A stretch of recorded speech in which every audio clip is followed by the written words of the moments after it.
and London to Paris ended up in Moscow.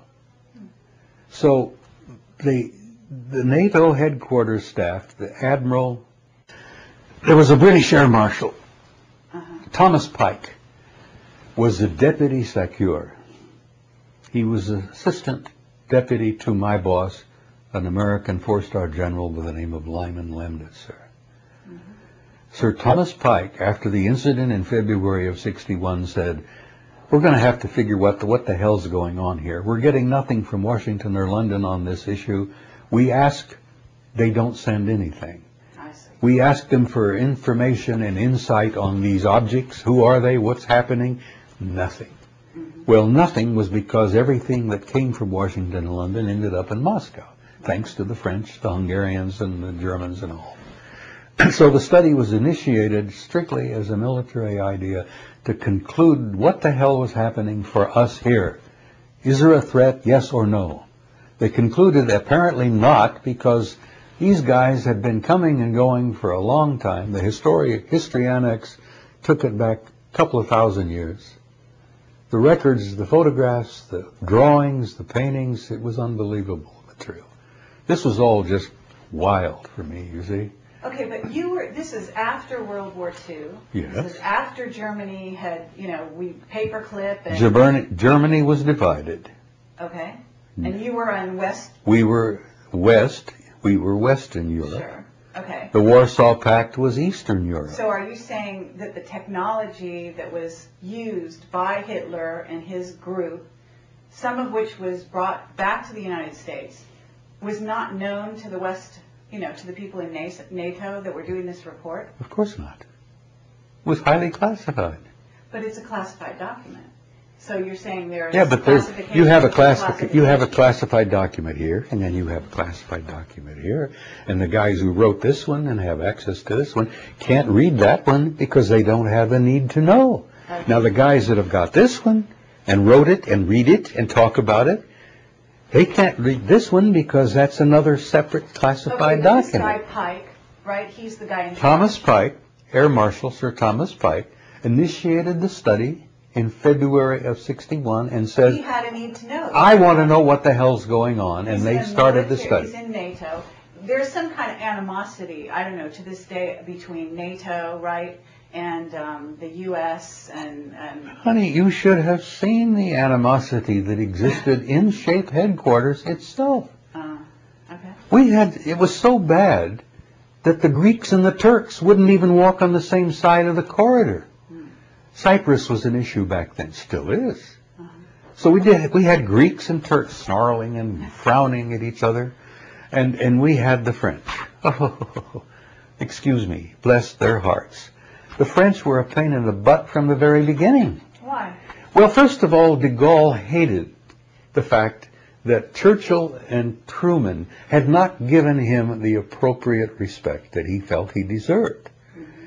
One of the reasons that happened while I was there is that France withdrew from the military alliance. De Gaulle threw us out. We had to pack our bags and move the entire kit and caboodle from Paris to Brussels. And I was there at the time when it happened. Okay, now where are you reading the report before or after this happened? I'm reading the report in Paris. SHAPE was located at a little town called Chatou, Rocancourt, right outside of Paris. Little old Napoleonic battle took place there somewhere. Anyhow, the animosity between the French and everybody else, the Germans, the Italians, and the Americans and the Brits were all like this. The French were over here. But you're saying that the guy who initiated the report is Pike? Pike. Okay. And you're saying, I mean, he clearly had a need to know it if he's having flyovers, and the U.S. is hearing about this, Britain is hearing about this, the people at the top are hearing about this. So he does this report on his own or something. That's what it's sounding like. I mean, he had a need to know, so theoretically he was a 5-star rank air marshal. Okay. He had authority to initiate a study like this, and he did. Okay. Where did it go from there? Do you know? Did it go to the U.S.? Did it go to... No. It sat in a safe They zone? published 15 copies Right. A copy went to the U.S. First, copy one went to the Secretary General of NATO. But you cannot imagine what an international headquarters is like. It's like a wasp's nest. As I said, the Greeks and the Turks were snarling at each other all the time. The French were always angry at everybody. Okay, so what do you think? 15 copies? 15 copies were initiated. Copy went to the U.S., copy went to Italy, copy went to France, copy went to UK, and so on. 15 copies were out. One copy, I think the 14th or the 15th, came right there in the vault at Shock. Okay. Reading material for the controllers, the full colonels who ran the 24-hour-a-day war room. So you weren't the only one that read it? Oh, no, no, no. No, we had an American Air Force general by the name of Robert Lee. Robert Lee read the thing. Okay. I got to know his aide fairly well. It was a lieutenant colonel. And inside the war room, we were a select group. We all had the highest clearance possible. The enlisted men and the officers mingled closely. The enlisted men had, the senior enlisted men, most of us were top, E7s or E8s, and a couple of E9s. So we mingled closely, and it wasn't on a first-name basis. There was always respect for rank. But when you work in a war room like that, and you work closely together over the years, you get to know each other pretty well. General Lee's aide told me, he said, when the old man read that story, or with that report, the assessment, he says it hit him like a truck, hit him like a ton of bricks. He told me that the general threw his hat across the desk and he says, do you know what the hell this means? Everything we've got, everything we've done, everything we've had, doesn't mean a damn thing.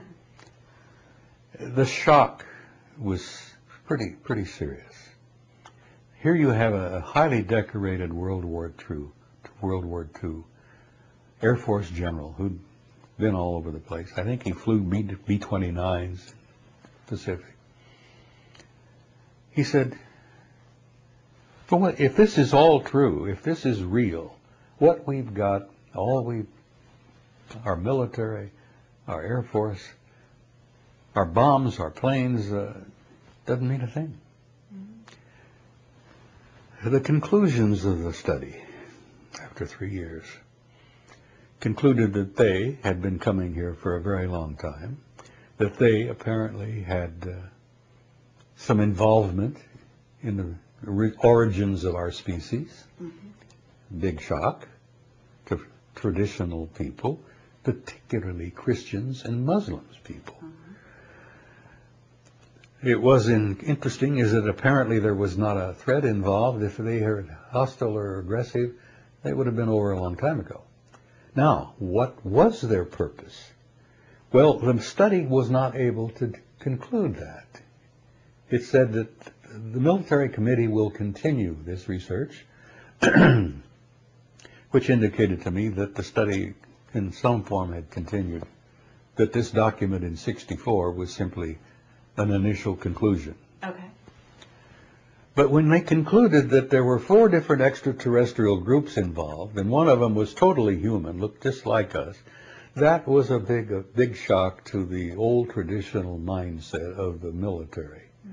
The admirals and the generals, you know, they couldn't deal with it. And it also said that there was something to do with the religions, that all the religions of the world. Well, let me tell you, the study was not that thorough.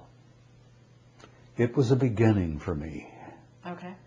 It was the initiative, the initial event that triggered my curiosity. It launched me on 40 years of research. And much of what I've concluded has been a result of the years of study since. You see, I continued to dig. I continued to probe. I continued to turn over rocks. As I said, I drove my friends up the wall. Okay, you looked at this material, you learned a lot, you weren't the only one, you convinced me of that. Supposedly, I mean, these people that you know also read it, they weren't your close friends, I'm assuming. Well, they were not my dearest, closest friends, no. Okay. But were you able to talk to them or have relationships with them outside of, like, 1967? The